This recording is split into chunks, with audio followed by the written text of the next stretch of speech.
The journey begins with a single step. Travel with me into the Tuscan hills. Let the day loosen its grip and allow the world to arrive at its own pace. We start stood at the entrance of a country track. It runs along the crest of a hill, its edges aligned with early summer wildflowers. It's May, and we are exploring the northern hills of Tuscany. We begin to walk along the lane, either side piercing blue cornflowers and scarlet poppies. Violets and wild orchids crowd a sap green grass that has grown lush in the early summer rain. Your eye follows this colourful procession, one no master gardener could have laid. Our path meanders between tall, thin cypress trees toward the red roof of an isolated villa. Its terracotta roof tiles are lit by the last few glowing rays of a setting sun, and beyond, to the right and left, is an olive grove, older than any living local. The contorted trees stand in uneven lines down the hillside. Their thick roots grip the dry red Italian earth. Their magnificent silver-grey canopies are nodding in the evening breeze, like old men too tired at the end of day to ask or answer any more questions aloud. Take a slow, deep breath, I say. Breathe in the sweet scent of 1,000 wildflowers and herbs, for this is the air of the Italian countryside, something the perfumeries of Paris or Milan could not match. It's adorned with all the places it has passed on its way to us, over the lapping waves of the blue Mediterranean, up the rocky cliffs and threading the roads of a myriad of villages and towns. Now look back behind us and see upon the far side of the valley the eastern aspect of a little village. It is the one that we have stayed in. It has taken us an hour to walk from there to here.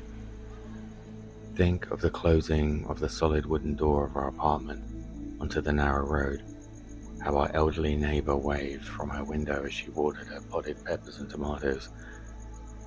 Think of the elegant lady on her day off, walking her Pomeranian beside us, and the clip-clop of her heels along the weathered paving stones, and the mumbled greetings of old friends in the village streets.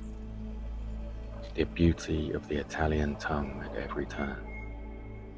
The roads there are narrow and the terraces tall. The light cuts from a sapphire blue at masterful angles, with lengthening shadows as it warms the magnolia white walls, each property a subtle shade from the next. Think on for a second of the sun as it settles on the pink-white jasmine flowers which grow beside the old Catholic chapel steps, where we watch the black and white tabby cat stretching her legs out without a care.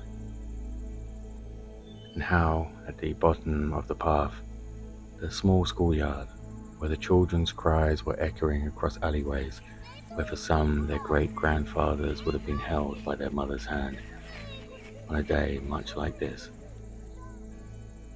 Now that village, all its beauty and its long conversations, meanders away from us.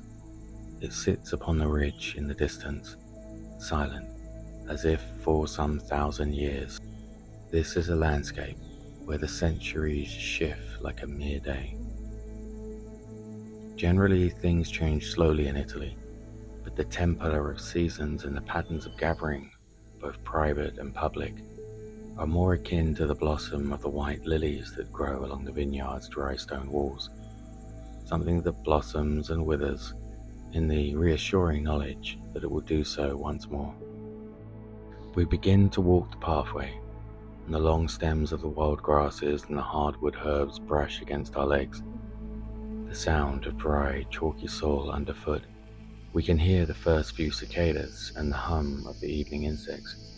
The path leads away towards a hill and a secluded villa, its terracotta tiles knit neatly between the olive trees and the cypresses, coming into view as we move along towards them. The wind is warm upon our skin. It flicks our hair and cotton clothes, and the sun, having only just set, is met by the chatter of the unseen robin and swallow, as if in conversation with one another. Overhead, the first star pierces the vast orange glow of the evening sky, and beneath it the distant hills lie like waves brought to stillness, the mountains binding earth and heaven through the coming night.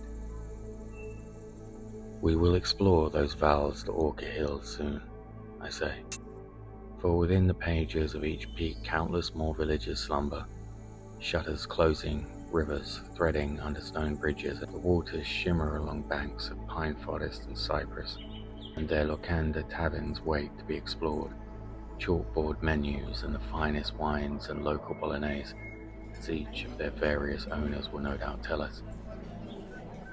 In weeks to come, we will look back from one of those peaks, on an evening much like this, and try as we might, we will not be able to find this sunken lane to Francesca's villa, the pale blue olives through which we walked, the patchwork of flowering herbs, this old path leading to her dreamlike home which awaits, withdrawn into the longing fresco of this countryside.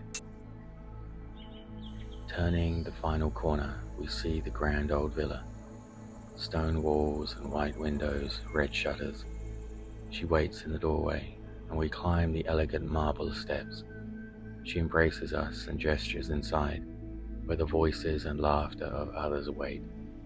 We take one last look at her terraced garden, shrouded now in the final embers of dusk, the constellations above resplendent, the old gods played like a chord above Tuscany, and the evening set, the door reached, the invitation accepted, and the beauty of a fine night begun amid generous friends, old and new, in the heart of the Tuscan hills.